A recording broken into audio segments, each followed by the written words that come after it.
Well, thank you for inviting us to come and share. It's been a really great welcome, and we had a great time getting here.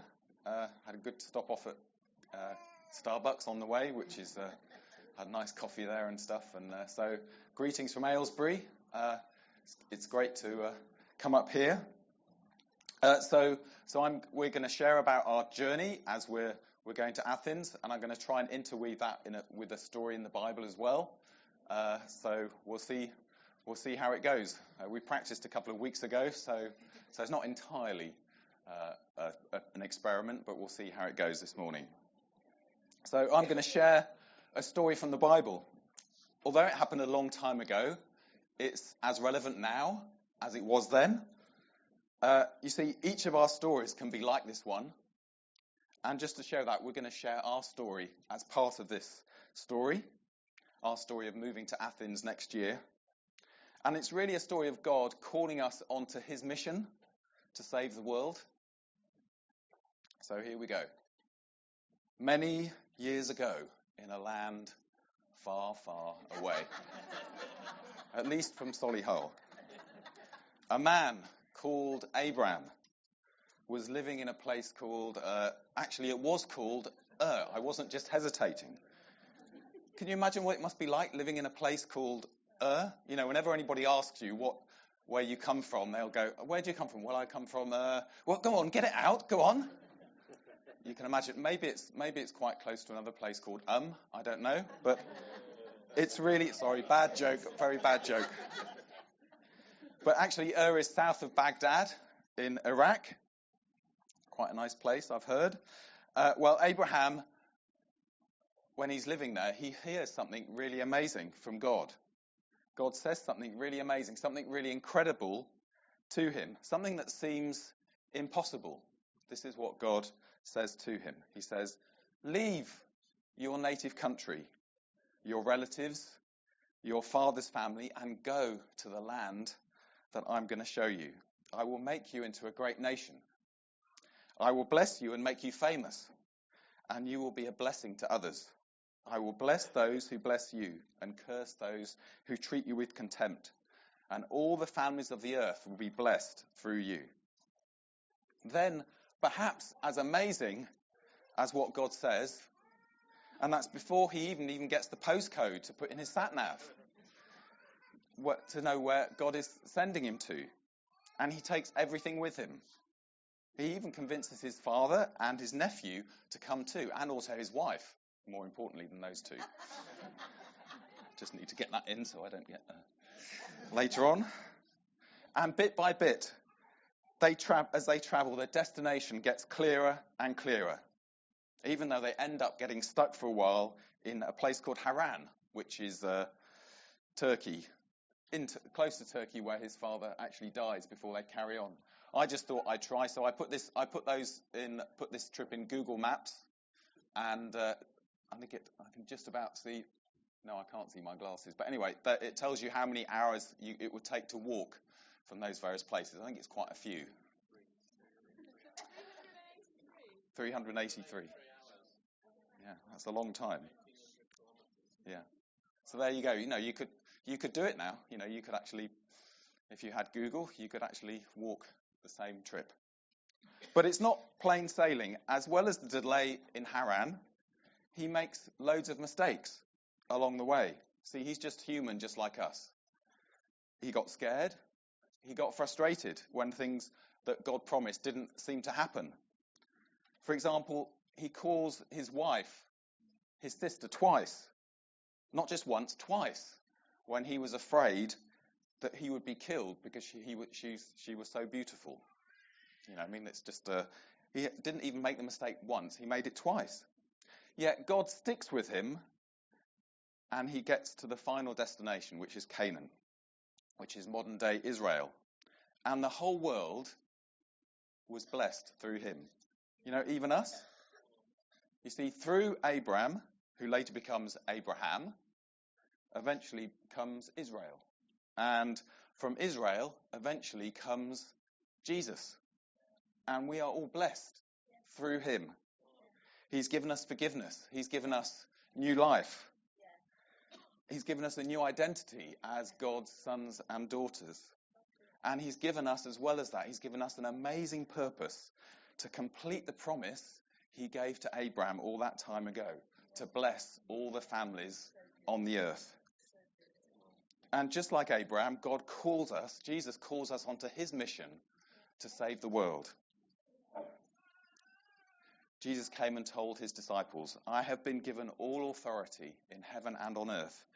Therefore, go and make disciples, baptizing them in the name of the Father, the Son, and the Holy Spirit, and teach them to obey all the commands I've given you.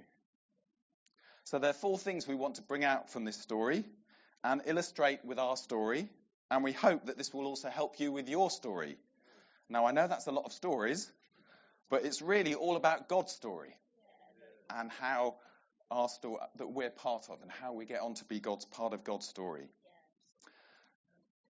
So the first one is this, really. It says in Hebrews, it was by faith that Abraham obeyed when God called him to leave home to go to another land that God would give him as his inheritance. And he went without knowing where he was going. See, when God called Abraham, he listened. But he listened in a particular way. He was open to even something that he thought was impossible. And he was open even when the details were sketchy or not fully worked out. Abraham didn't have a clue where he was going when he started out, and yet he went, and he took everything with him.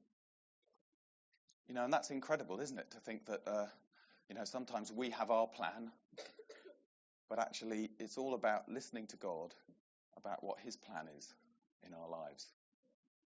And, I was thinking this morning, as we were worshipping, that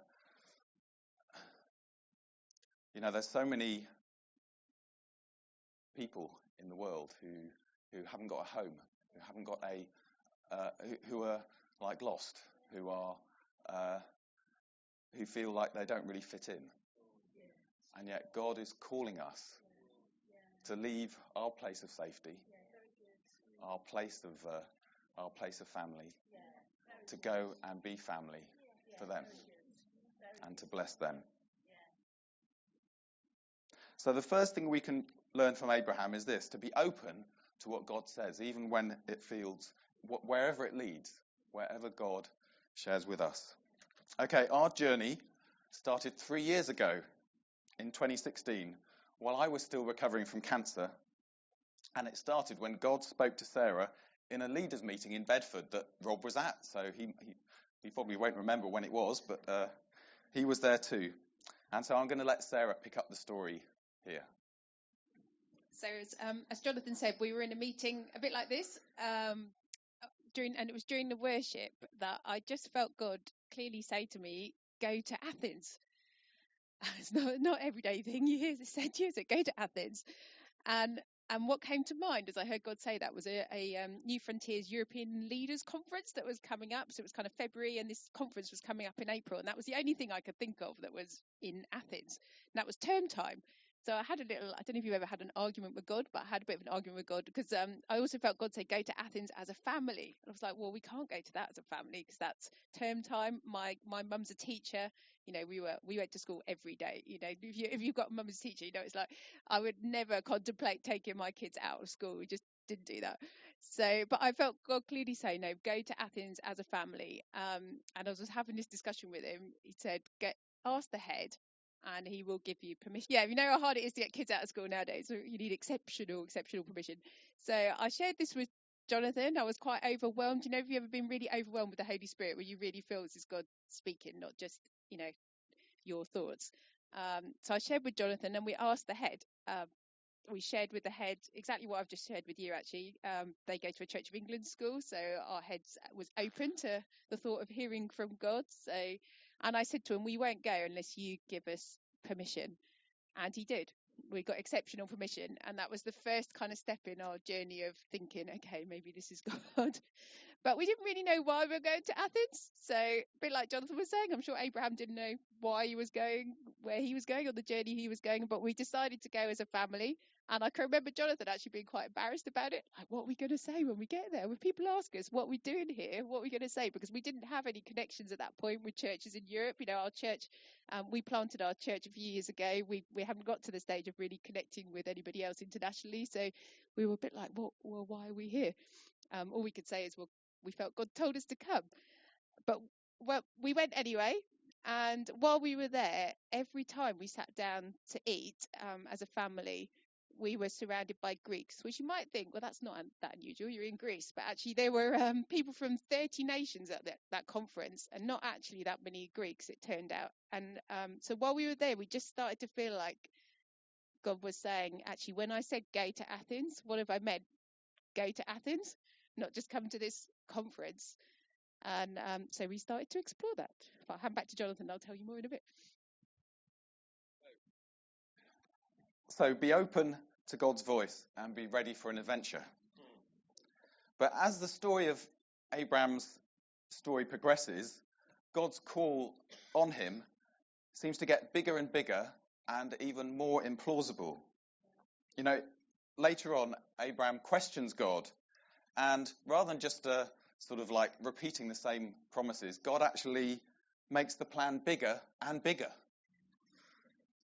So sometime later, God spoke to Abraham and said, "Don't be afraid, for I'm going to protect you, and your reward will be great." But Abraham, he replies and says, "God, what's the use of all these blessings if I don't even have a son? I'm still haven't got a son.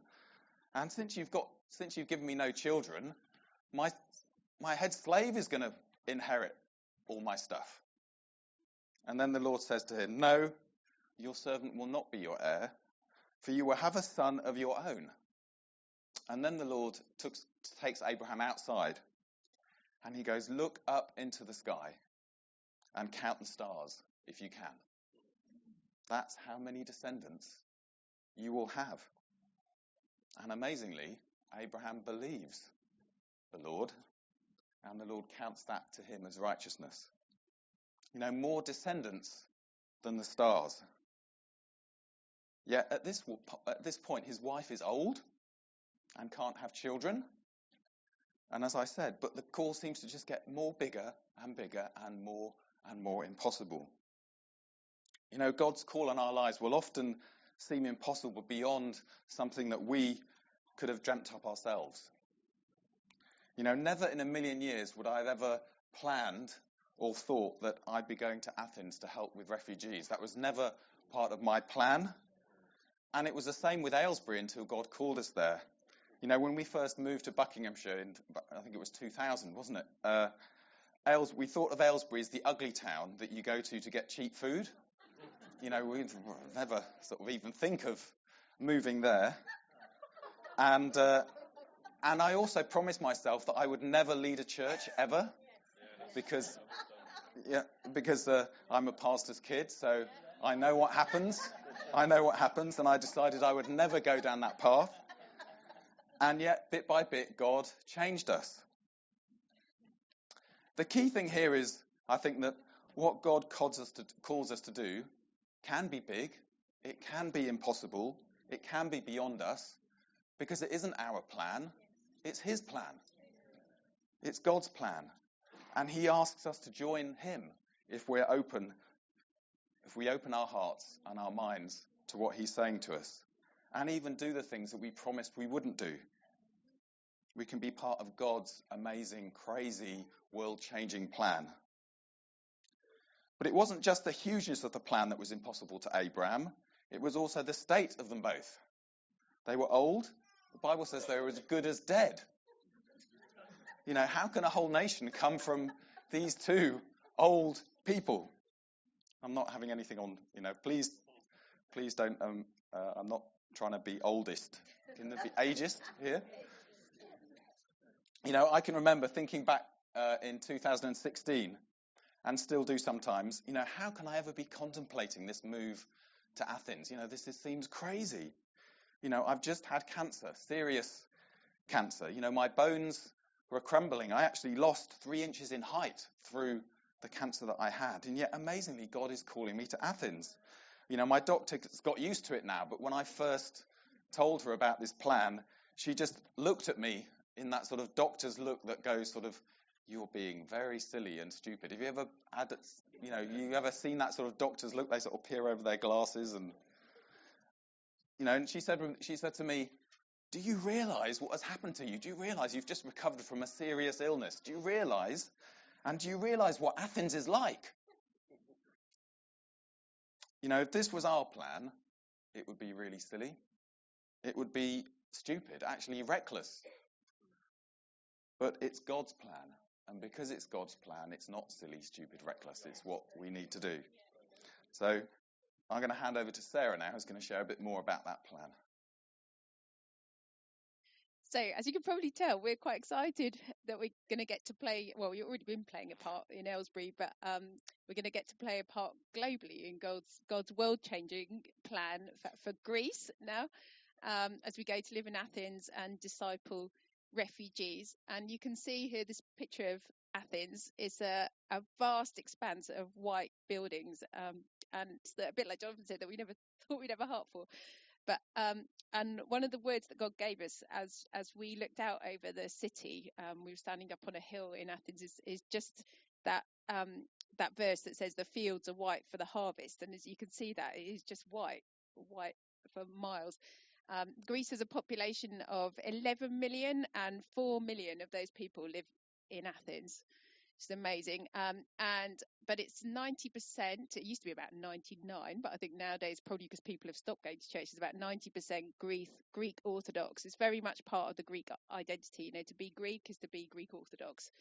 And with only about 30,000 evangelical Christians, so many people in Greece have never heard the gospel. Many don't have access to a New Testament Bible in modern Greek. The Greek Orthodox still kind of have the kind of ancient Greek, Bibles with very much led by the priest. In addition to this, as you will have seen on the news, Greece has been flooded with thousands of refugees on the islands and the mainland, and increasingly they're trying to move those refugees from the islands into Athens or into refugee camps around Athens. Due to the war and persecution, many have no home in the countries that they've come from. So most of the refugees we've met are from Iran or Syria, Afghanistan, Iraq, places that are war-torn, or they've had to leave due to persecution. So they would generally either have no home to go back to because it's been bombed, or if they went back, they would be killed. And these people are now stuck because, again, as I'm sure you will have seen, Europe doesn't want any more refugees. Europe's closed. They can't go back, and they've got stuck in Greece. So there are thousands like that now stuck in Greece with nowhere to go.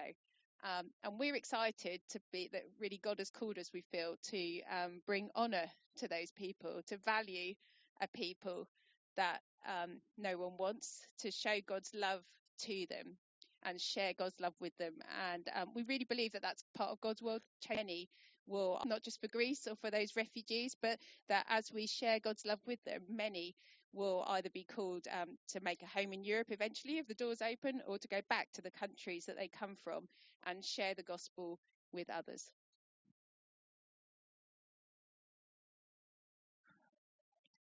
Nevertheless, despite what we've said so far, that God often calls us to do things impossible and that it's his plan, not ours, you do still have to go ahead and do it. And that involves a sort of uncomfortable, inconvenient word called obedience. Have you come across that word?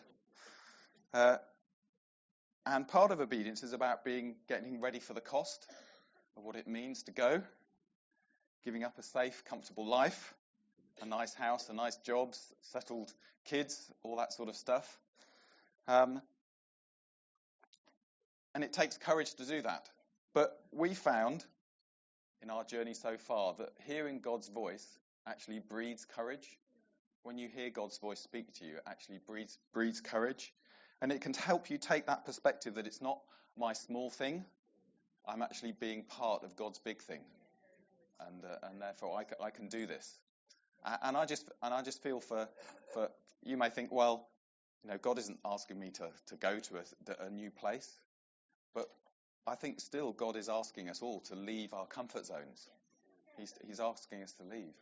And there may be people in your street that there may not actually be refugees, but they may actually live like refugees. They may not fit in. They may not have a home. And God may be calling you to say, you may know someone. And it's about, will you leave the safety of your comfort zone and go and spend time with them? Or it may be a work colleague or someone else that doesn't really fit in, that actually this Christmas needs a friend, needs someone that they can support them. So, getting back to Abraham, he believed God, and his belief grew as he took more and more steps, and God spoke to him further. And amazingly, God counted his faith as righteousness. Now, you may think when I'm talking about all this obedience stuff, that you may think, okay, well, you've just disqualified me because obedience is not something I'm good at. But Abraham's story is really encouraging. It really encourages me because he's made so many mistakes. He even questioned God whether he could deliver on his promises. As I said earlier, he was afraid to call Sarah his wife. But worse still, he took things into his own hands and had a son through Sarah's maid, Hagar, before Sarah eventually gave birth to Isaac. And if this was our mission, our plan, our failures and shortcomings would matter, wouldn't they? It would be like, our plans is going off the rails. But because it's God's plan, and that means he can work things out, even begin to doubt. He can still do that because it's his plan, not ours. As God's led us on a journey, we've sought to be obedient and explore his call for us. But twice we thought we had the place where we should go in Athens and the people we should work with, and twice it didn't work out. And then God really opened the door for us last summer, and Sarah's going to again share a bit more about that. I'll try and walk really slowly this time, so I'm a bit worried.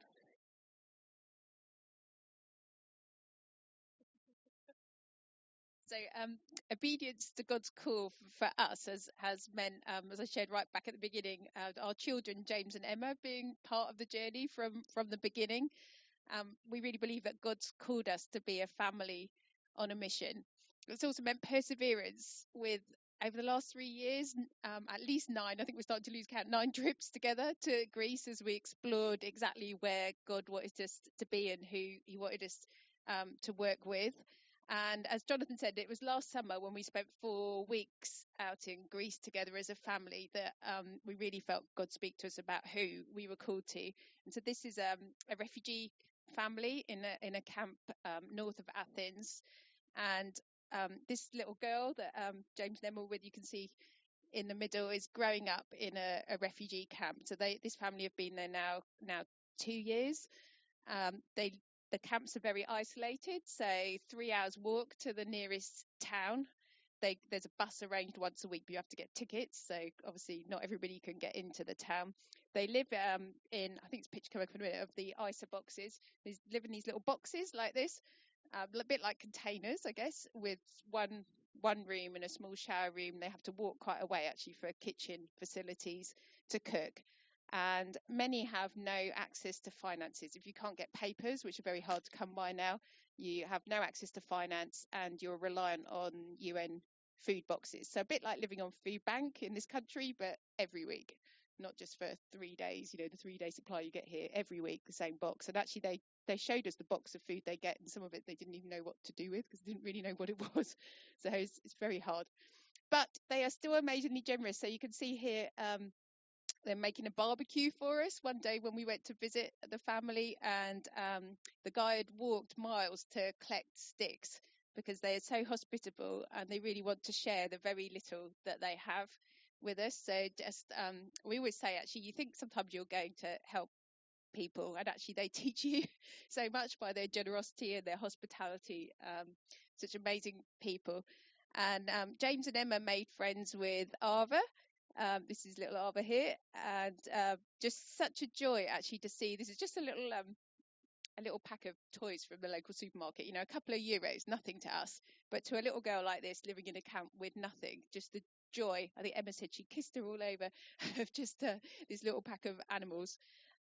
They were just always so excited to see us. And Emma said that the best thing about our 4 weeks in Greece, and given we didn't spend all our time in a refugee camp, we were, did a bit of beach and ice creams as you do as well. But Emma said the best thing about our time in Greece was making friends with this little girl, Arva. And so as I say again, we really believe that we're called as a family to go into these camps and work together, because the children can bring joy to children out there who maybe have never have come from war-torn countries, haven't experienced how to play like our guys have had the opportunity to grow up, and we can bring God's love and joy and peace to these families as we go as a family.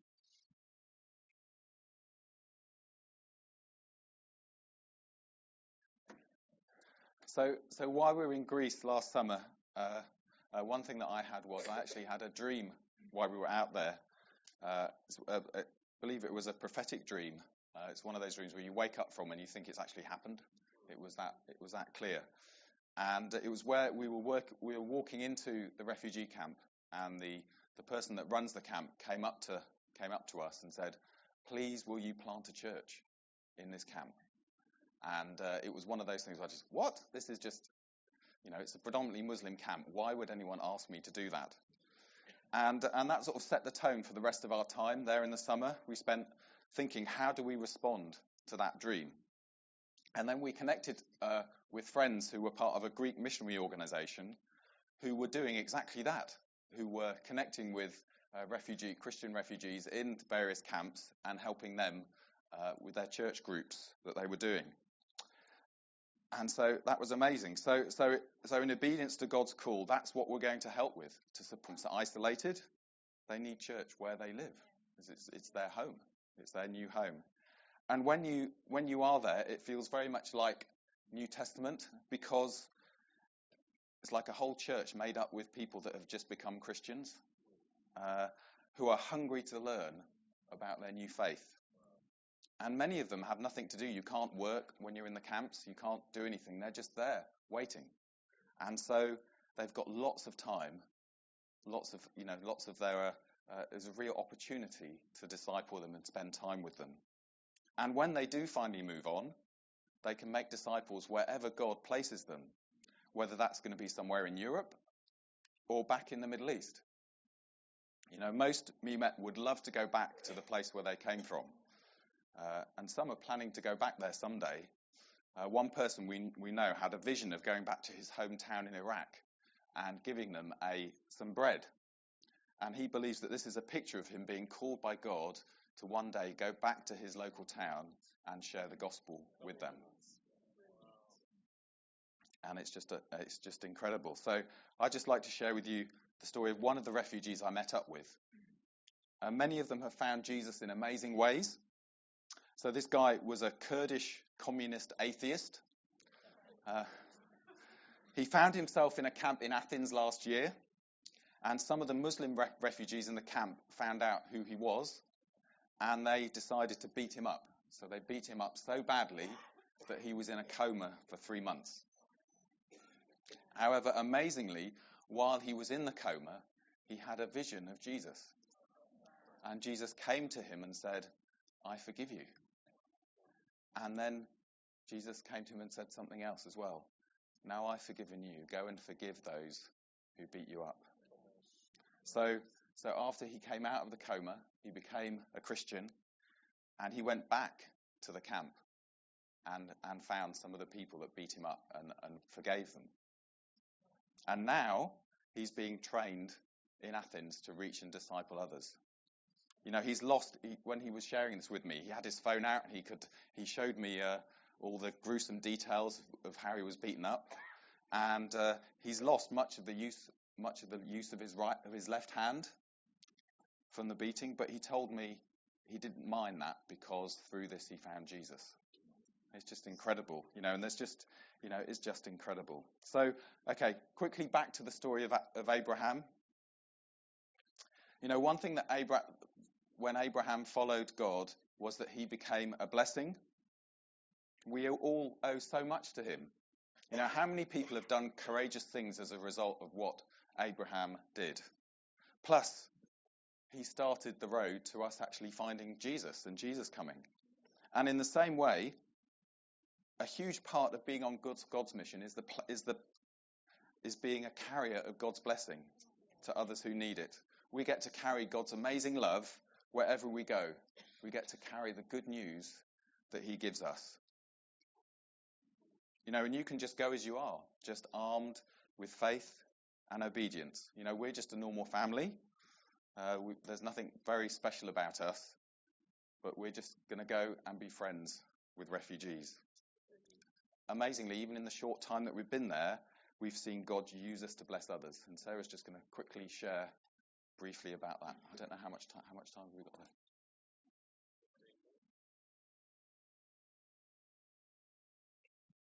Yeah, so as Jonathan's saying, sometimes it's hard to know how you can be a blessing, isn't it? I don't know about you, but sometimes I find, you know, some of the situations God places us in quite overwhelming, and you think, well, how can I really be a blessing? When we first walked into that camp, I was like, how can I help these people? You know, how can we make a difference in these people's lives? But as Jonathan said, we felt like God's just called us to go be their friends, just go in as a family and be friends with them. And as we made friends with them, God showed us some of the things they need, and so one of the reasons we're going is we felt that actually what these people need is people who are willing to consistently be their friends. So there's lots of people going in and out of a lot of these camps, some charities doing amazing work, but they were sharing with us, so for example, even some practical things like learning English, they were finding really hard because the English teacher would change every few weeks, because someone would come for a few weeks as a volunteer, they would go back and it'd be a different English teacher, so they'd actually given up on learning English because they just found that too hard, that changing all the time. So we felt really called actually to go be consistent people that will go in week in week out and be their friends every week, and so that's one of the reasons we feel called to go to provide friendship, support and discipleship on that kind of consistent basis. On our last trip to Greece in July, we had the privilege of sharing with some Iranian refugees, as Jonathan teaching there, who were interested in baptism. And one of the ladies in this picture, she actually the day before was saying she was kind of still, compared to some of the others, she was a bit wary, but she was open to prayer. So I prayed with her, and I really felt God say, and I shared with her that she was just one step away from God. You know, she only needed to take that one step to be part of God's family. And that evening in the meeting that took place, it was part of a whole camp where they're distributing Bibles across Greece. She took that step towards Jesus in the gospel appeal. It was so exciting, and made a decision to follow him. And the next day, when this is her the next day actually, the transformation in her was amazing. So from the day before, where you could see like, I'm kind of interested but not sure about all this, you could just see a peace in her that God had really changed her overnight. And so just such a privilege to be part of that. We're not even there yet, just, you know, we came back from that trip, I think we were only there for 4 days, so excited about what God's doing amongst these people. And Jonathan actually had the privilege, I think it's coming up a picture, while we were there, to baptize 4 Iranian refugees in the sea, and just blown away to be part of their journey of faith and to disciple these guys, as who Jonathan said is they're so thirsty to know more. I've never seen such thirst for the word of God. They're there with their highlighter pens and their Bibles, and they just really want to know, and often they know quite little when you first start teaching them. I think some of our friends said, we know about the ending supper and the fish and bread, and that was the only 2 stories they knew in the Bible. So they know very little, but really thirsty to know more and learn about God's word. So yeah, just a privilege to be part of seeing lives transformed. It was amazing, as well as the sea was really warm as well, so it was really nice. So that really helped. So yes, so in April next year, we're going to be moving to Athens to work both with Catalyst and also Hellenic Ministries to share the good news about Jesus to many who haven't heard it, and also to disciple the refugees in camps so that they can make disciples and build church wherever they end up. It's fair to say this is our biggest step of faith ever. I can get the words out. I thought planting a church in Aylesbury was going to be tricky, but this is another grade on top of that. But we're convinced that God has called us to do this, and we're amazed actually that the compassion that He gives you. It is incredible that the compassion that He's given us to go to Greece. Suddenly, it's amazing how when Greece, when a Greek football team or a Greek sports team, I remember last year when I think it was the Olympics, and you begin to start to root for the Greeks, and it just seems a bit weird. Why am I doing this? Why is this happening? But it's God just turned your heart towards the people that He wants you to reach. And we never thought that we would become missionaries. That's the word that we never thought that I would ever use.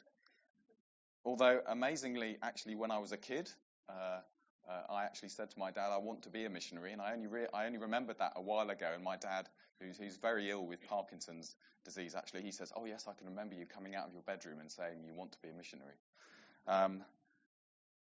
So it seems like our destiny. But we are going as volunteers. The people that we're reaching have no money of their own.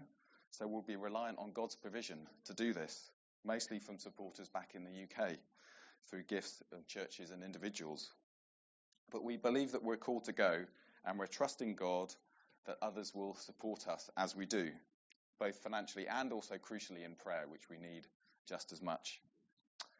So to summarise and finish with, really, the story of God calling us on His mission, His plan to save the world, can be a story we can all share. You don't even have to go to Athens. If you want to come with us, that's great. But God may have a plan for you. I believe He does have a plan for you right here in Solihull. Yeah, I've seen all the amazing work you're already doing, and I believe God's got an amazing plan for you here. Just be open and listen to His voice. It may surprise you what He asks you to do, but He calls us all on His mission to change the world, His crazy mission to use us to change the world. It helps if we obey, but even if we mess up, don't disqualify yourself. You're in good company. You're just like the rest of us. And the thing is, it's God's plan, not yours. And He's big enough to cope with our mess. And the amazing thing is, if we do this, we will be a blessing. That's His plan. He wants to make us a blessing to those around us. So we'd like to finish by just sharing some things we'd like to support you. We'd like to, if you could support us in prayer with these things that are currently on our list of things that we need to do. So really first is a family home in Athens. Our house has just gone up for sale in Aylesbury. And buying a house in Greece is quite different to buying a house over here. Most of them seem to be half built. So I'm not quite. So we're still working out that. So if you could pray that we'll find the right house, and that we'll be able to move into it before it actually completed, rather than just being a concrete shell, that would be great. Also, a good school move for James and Emma. We've already registered for them in a school in Athens, a British school. They're due to start. I think it's on the 26th of April, 27th of April next year. But it'd be great if you could pray that they'll really feel settled, and it'll be a really good move for them. We've got raising support funds there. Really pray that we would raise all the funds that we need to go, as again we are volunteers doing that. And also finally, really just pray that actually God does use us to multiply disciples in these refugee camps, that we do actually see churches planted there, and actually these people being able to go all around the world to share the gospel. And just to say, if you would like to keep in contact with us, we will be sending out news every so often. All we need is your email address. So I have got some sign-up sheets for that, if anyone would like to go on our mailing list. But that's all we really came to share. So